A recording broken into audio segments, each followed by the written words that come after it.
Good morning, students. Today we are going to discuss about our next chapter number 4, chemical kinetics. Okay? आप heading देख रहे हो chemical kinetics. तो अपन जो chapter study करेंगे वो कौन सा चैप्टर स्टडी करेंगे? Chemical kinetics. बहुत ही इंटरेस्टिंग और बहुत ही इंपॉर्टेंट चैप्टर है ये, बोर्ड के पॉइंट ऑफ व्यू से एंड जेई और नीट के पॉइंट ऑफ व्यू से। जेई और नीट में 4 to 5 क्वेश्चन इसमें इससे रिलेटेड ज़रूर पूछे जाते हैं और बोर्ड में भी इससे रिलेटेड क्वेश्चन पूछे जाते हैं। बहुत ही इंपॉर्टेंट चैप्टर है ये अपने लिए। तो देखो, केमिकल काइनेटिक्स है क्या चीज? सबसे पहले तो अपन ये पढ़ेंगे इसमें कि केमिकल काइनेटिक्स होती क्या चीज है। ओके स्टूडेंट्स, चलो आओ शुरू करते हैं। सबसे फर्स्ट क्या लिखा है मैंने? ये लिखा है मैंने केमिकल और ये लिखा है मैंने काइनेटिक्स। मतलब केमिकल काइनेटिक्स ये चैप्टर मेरे को पढ़ना है। तो केमिकल का मतलब क्या होता है और काइनेटिक्स का मतलब क्या होता है ये अपन पढ़ेंगे। तो देखो, सबसे फर्स्ट पॉइंट है केमिकल से केमिकल रिएक्शन का। किसका है? केमिकल रिएक्शन पढ़ेंगे अपन इसमें। अब देखो, केमिकल से केमिकल रिएक्शन और काइनेटिक्स से क्या मतलब है? काइनेटिक्स से मतलब है रेट या स्पीड। रेट या स्पीड, किसकी स्पीड या फिर क्या है? रेट। किसको डिटरमाइन करेंगे अपन? एक तो स्पीड को डिटरमाइन करेंगे या फिर रेट को। काइनेटिक का मतलब क्या है? स्पीड या फिर रेट। क्लियर है सबको? ये first point. Second point study करेंगे अपन फैक्टर अफेक्टिंग। किसके ऊपर? किसी भी केमिकल रिएक्शन पर कौन कौन से फैक्टर अफेक्ट करते हैं ये अपन स्टडी करेंगे। तो सेकेंड पॉइंट क्या आ जाएगा अपने? Factors affecting. ठीक है, फैक्टर्स अफेक्टिंग। किसके ऊपर फैक्टर अफेक्ट करेंगे? रेट ऑफ रिएक्शन के ऊपर। किसके ऊपर? रेट ऑफ रिएक्शन के ऊपर। रेट ऑफ रिएक्शन के ऊपर कौन कौन से फैक्टर अफेक्ट करते हैं ये पॉइंट अपन किसमें पढ़ेंगे? Point number second. ठीक, अब देखो कौन कौन से फैक्टर हो सकते हैं अफेक्ट करने वाले। एक तो कंसंट्रेशन हो सकती है, ठीक है, टेम्परेचर हो सकता है, देन एक और क्या हो सकता है? कोई भी कैटलिस्ट हो सकता है, कैटलिस्ट हो सकता है, ठीक है, कैटलिस्ट हो सकता है। ये सारे फैक्टर अफेक्ट करते हैं किस पर? केमिकल या फिर रेट ऑफ केमिकल रिएक्शन पर। ठीक, अब देखो इसके बाद में थर्ड पॉइंट की जो स्टडी करेंगे वो करेंगे अपन rate law expression. Rate law expression की अपन स्टडी करेंगे। कौन से नंबर का पॉइंट है? थर्ड नंबर का पॉइंट है। ठीक है, नेक्स्ट अगला पॉइंट अपन स्टडी करेंगे अपन fourth point, order of reaction. ये बहुत ही इंपॉर्टेंट है, order of reaction. Order of reaction में कौन कौन सी ऑर्डर अपन स्टडी करेंगे? देखो, एक तो करेंगे अपन जीरो ऑर्डर रिएक्शन, फिर अपन करेंगे first order reaction and third करेंगे अपन सेकेंड ऑर्डर रिएक्शन। ठीक, नेक्स्ट एक और पॉइंट की स्टडी करेंगे, यहां लिख देता हूं मैं, पॉइंट नंबर फिफ्थ, मोलेक्युलरिटी। ठीक है, मोलेक्युलरिटी की अपन स्टडी करेंगे। नेक्स्ट जो अपन इसमें स्टडी करेंगे वो किसकी स्टडी करेंगे? एक और अपना नेक्स्ट पॉइंट है, उस पॉइंट की अपन स्टडी करेंगे और पॉइंट क्या है अपना? मोलेक्युलरिटी। ठीक है, आई बात समझ में? तो क्या क्या अपन स्टडी करेंगे इस चैप्टर में? केमिकल रिएक्शन और उसकी स्पीड या फिर रेट की स्टडी करेंगे। सेकेंड स्टडी करेंगे factor affecting of rate of reaction. Rate of reaction पर कौन कौन से फैक्टर अफेक्ट करेंगे? ठीक है, उसमें से फर्स्ट फैक्टर है कंसंट्रेशन, सेकेंड है टेम्परेचर और कैटलिस्ट। नेक्स्ट थर्ड है रेट लॉ एक्सप्रेशन। कौन कौन से रेट लॉ है उनकी स्टडी करेंगे अपन इसमें। और फोर्थ है ऑर्डर ऑफ रिएक्शन। कौन कौन से ऑर्डर होते हैं जिसमें से जीरो ऑर्डर होती है, फर्स्ट ऑर्डर होती है और सेकेंड ऑर्डर होती है, थर्ड ऑर्डर। इस तरह से अपन ऑर्डर ऑफ रिएक्शन की स्टडी करेंगे। नेक्स्ट मोलिकुलरिटी की अपन स्टडी करेंगे। ये सारी चीजें अपन इसमें स्टडी करेंगे। ओके स्टूडेंट, फटाक से इसका स्क्रीनशॉट ले लो। ओके, रफ कर दूं मैं इसको। चलो मैं इसको रफ करता हूं। अब देखो, ये होने के बाद में, इतनी स्टडी करने के बाद में अपन आगे चलते हैं। अब देखो, अब क्या करेंगे अपन। अच्छा, मैं बोल रहा हूँ rate of reaction. Rate of reaction में सबसे फर्स्ट की रेट क्या होती, व्हाट इज रेट, रेट क्या होती, रेट क्या होती, रेट को अपने को पढ़ना बहुत जरूरी। रेट क्या होती है, तो देखो, change change in any quantity, any quantity, change in any quantity with respect to time, with respect to time. किसी भी क्वांटिटी में चेंज होता है विथ रिस्पेक्ट टू टाइम, तो उसे बोलते हैं अपन क्या, क्या बोलेंगे अपन उसको, रेट बोलेंगे। दैट मीन्स, अच्छा ये रेट किसी भी क्वांटिटी में चेंज किस में आएगा। देखो, कोई भी अपन एक रिएक्शन कंप्लीट कराते हैं तो या तो अपन रिएक्टेंट लेते हैं और क्या फॉर्म करते हैं, प्रोडक्ट फॉर्म करते हैं। तो किसकी क्वांटिटी में यहाँ पर चेंज आएगा, रिएक्टेंट की क्वांटिटी में चेंज आएगा, और किसकी क्वांटिटी में चेंज आएगा, प्रोडक्ट की क्वांटिटी में चेंज आएगा। दो ही चीज़ लेते हैं, तो रिएक्टेंट और एक और क्या लेते हैं अपन, प्रोडक्ट लेते हैं। तो या तो रिएक्टेंट की क्वांटिटी में चेंज आएगा या फिर किसकी, प्रोडक्ट की। अच्छा, रिएक्टेंट की क्वांटिटी में चेंज आए तो ऑब्वियसली किसमें, प्रोडक्ट की क्वांटिटी में भी चेंज आएगा। तो रेट क्या है, change in any quantity with respect to time, time के रिस्पेक्ट में किसी भी क्वांटिटी में चेंज होना क्या कहलाता है, रेट कहलाता है। ठीक है, देखो, अब देखो ये जो रेट है, ये जो रेट है ये किसमें चेंज आएगा। अब देखो इसके बाद में अपन पढ़ते हैं रेट ऑफ रिएक्शन, ये इंपॉर्टेंट है, रेट ऑफ रिएक्शन। अब देखो इधर देखना। अच्छा, rate of reaction, rate of reaction में भी कुछ कंडीशन होती है। For example, rate of reaction अपन करवा रहे हैं कौन से मीडियम में, अपन इसको कंप्लीट करवा रहे हैं, अपन करवा रहे हैं एक्वास मीडियम में, मतलब वाटर में इसको अपन डिजोल्व कर रहे हैं। जैसे अपन वाटर में डिजोल्व करते हैं, तो वाटर में डिजोल्व करेंगे तो किसकी, इसकी कंसंट्रेशन में चेंज आएगा। किस में चेंज आएगा, इसकी कंसंट्रेशन में चेंज आएगा। अब किसकी कंसंट्रेशन में चेंज आएगा, या तो रिएक्टेंट की कंसंट्रेशन में चेंज आएगा, या फिर किसकी कंसंट्रेशन में, प्रोडक्ट की कंसंट्रेशन में चेंज आएगा। रेट ऑफ रिएक्शन में चेंज आएगा। अब रेट ऑफ रिएक्शन क्या होती है वो पढ़ रहे हैं, बट रेट ऑफ रिएक्शन में कंडीशन होती है। जैसे फॉर एग्जांपल अपनों ने क्या, एक्वास मीडियम में रेट ऑफ रिएक्शन ली, कौन से मीडियम में ली, एक्वास मीडियम में rate of reaction Lee.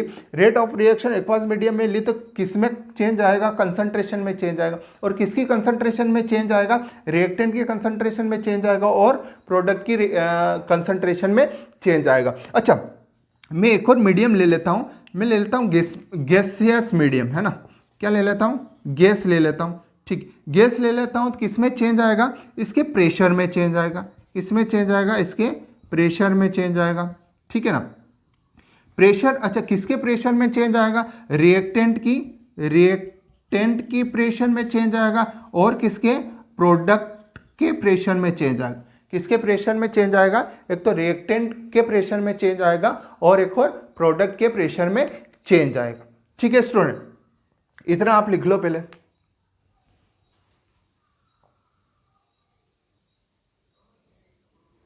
Okay students, तो इस हिसाब से रेट ऑफ रिएक्शन क्या होती है, चेंज इन कंसंट्रेशन और pressure of reactant and product with respect to time is called rate of reaction. Time के रिस्पेक्ट में रिएक्टेंट और प्रोडक्ट की कंसंट्रेशन में चेंज आना क्या कहलाता है, रेट ऑफ रिएक्शन कहलाता है। देखो, अपन कोई भी रिएक्शन कंप्लीट करवा रहे हैं तो रिएक्टेंट लेंगे और क्या फॉर्म करेंगे, प्रोडक्ट फॉर्म करेंगे। ठीक है ना, तो रिएक्टेंट लेकर अपन प्रोडक्ट फॉर्म कर रहे हैं, तो रिएक्शन कंप्लीट हो रही है तो रिएक्टेंट की कंसंट्रेशन धीरे धीरे कम होती जाएगी और प्रोडक्ट की कंसंट्रेशन लगातार इंक्रीज होती जाएगी। ठीक है ना, तो इसे ही बोलेंगे अपन किसमें, किसे, रेट ऑफ रिएक्शन। एक स्पेसिफिक टाइम में, एक पूरा एक टाइम, स्पेसिफिक टाइम ले लेते हैं अपन, उस टाइम में रिएक्टेंट एंड प्रोडक्ट की कंसंट्रेशन में जो चेंज आता है उससे बोलते हैं अपन rate of reaction. Okay student, अब आगे अपन पढ़ लेते हैं। इसमें अपन पढ़ेंगे टाइप्स ऑफ केमिकल रिएक्शन। ये तो था अपना जनरल इंट्रोडक्शन, और अब पढ़ेंगे अपन टाइप्स ऑफ केमिकल रिएक्शन। क्या स्टडी करेंगे अपन? Types of chemical reaction. तो आप मेरे साथ में हेडिंग डाल लेना, types of chemical reaction. Types of chemical reaction, ठीक है। Types of chemical reaction. Chemical reaction के कितने टाइप्स होते हैं और कौन से केमिकल रिएक्शन की अपन इसमें स्टडी करेंगे, ठीक है ना। देखो, बहुत सारी केमिकल रिएक्शन होती है, बट इसमें अपने को उन केमिकल रिएक्शन की स्टडी करना है जो इंडस्ट्रियल लेवल पर काम आती हैं, ठीक है ना। जितनी भी इंडस्ट्रियल लेवल पर काम आने वाली रिएक्शन है उन रिएक्शन की अपन स्टडी करेंगे, ठीक है। तो अब देखो, इंडस्ट्रियल लेवल में कौन सी रिएक्शन काम आती हैं वो अपन इस चैप्टर में स्टडी करेंगे। तो मैं बताता हूँ। अब पहले तो अपन टाइप पढ़ लेते हैं, उसके साथ में मैं बता दूंगा आपको कि कौन सी इंडस्ट्री लेवल पर काम आती हैं।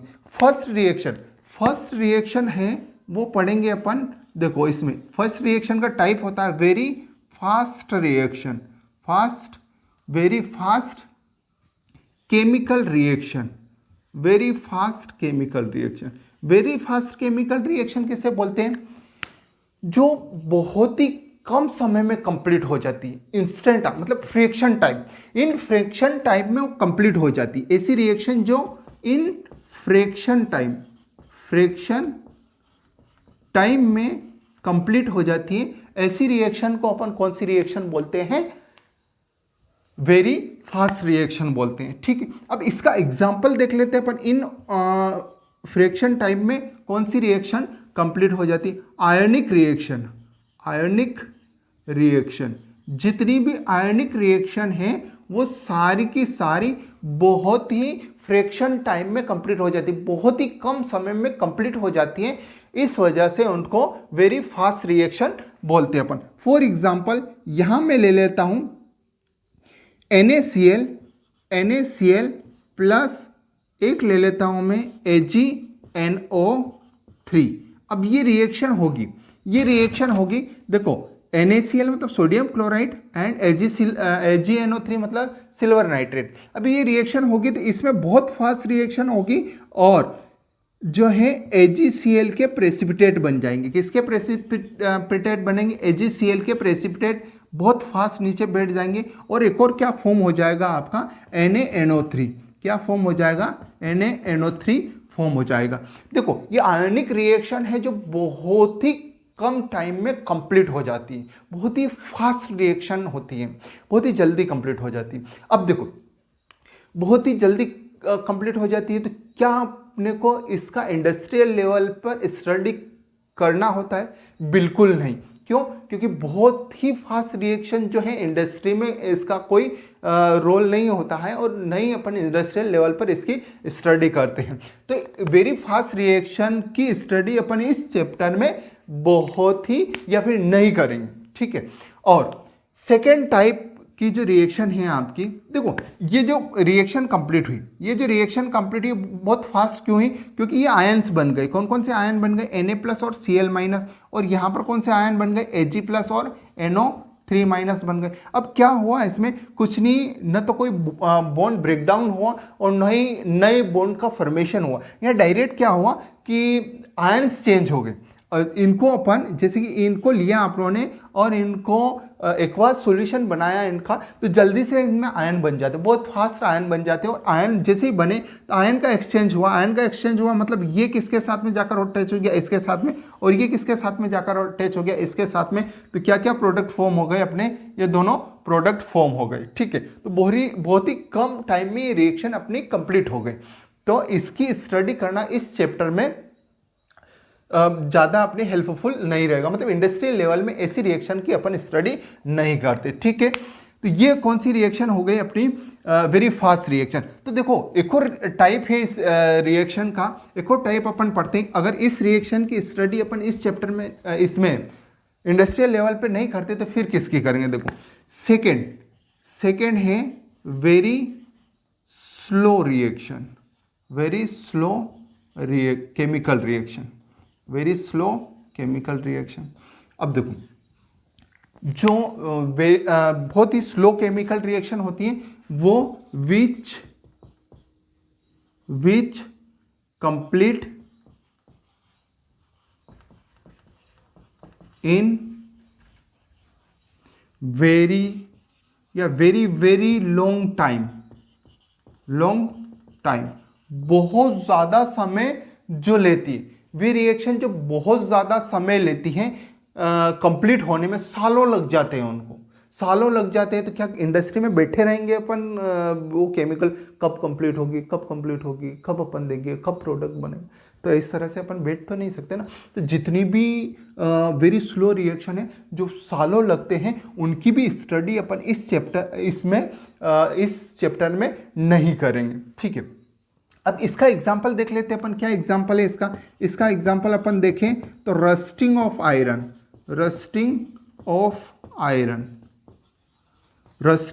आयरन जो है, अपन आयरन को खुला छोड़ दें, अब वो उसकी रस्टिंग होगी, अपन वेट करते रहते 1 साल 2 साल 3 साल 4 साल 5 साल, तो कोई मतलब नहीं निकलेगा इंडस्ट्री लेवल पर उसका। ठीक है ना, तो इसकी भी स्टडी नहीं करती। तो अपन स्टडी किसकी करते हैं फिर इस चैप्टर में या फिर इंडस्ट्री लेवल पर जो अपन स्टडी करेंगे, थर्ड टाइप की रिएक्शन की स्टडी करेंगे जो बहुत ही इंपॉर्टेंट है इस चैप्टर में, moderate speed of reaction. Moderate speed की जितनी भी रिएक्शन होती हैं उन सब की स्टडी अपन इस चैप्टर में करेंगे। अब मॉडरेट स्पीड की रिएक्शन की जो न तो ज़्यादा फास्ट हो और न ही जो ज़्यादा स्लो हो, ऐसी रिएक्शन को अपन बोलते हैं मॉडरेट रिएक्शन। फॉर एग्जांपल अपन देख लेते हैं कि देखो इंडस्ट्री पॉइंट ऑफ व्यू से अपने को प्रोडक्ट फॉर्म करना है या फिर जो नया कोई इन्वेंशन करना है तो वो अपन स्टडी करते हैं। फॉर एग्जांपल कि अपन देखते हैं कि जो गर्मी में है मिल्क दिन में ख़राब हो जाता है, दिन भर उसको रखा रहने देते हैं अपन, ख़राब हो जाता है। बट यही ठंड में जो है वो मिल्क अपना ख़राब नहीं होता है, शाम तक उसका यूज़ कर सकते हैं अपन। ठीक है, तो ऐसा क्यों होता है? मिल्क जो है गर्मी में क्यों ख़राब हो गया और ठंड में ख़राब क्यों नहीं हुआ, है ना? अच्छा, गर्मी में ख़राब हो गया तो उसको कैसे बचाया जा सकता है, उसको अपन कैसे बचा सकते हैं? यही है मॉडरेट टाइप की रिएक्शन, उसको कैसे बचा सकते हैं, यही है अपने इंडस्ट्रियल लेवल पे इस चैप्टर का इम्पोर्टेंस।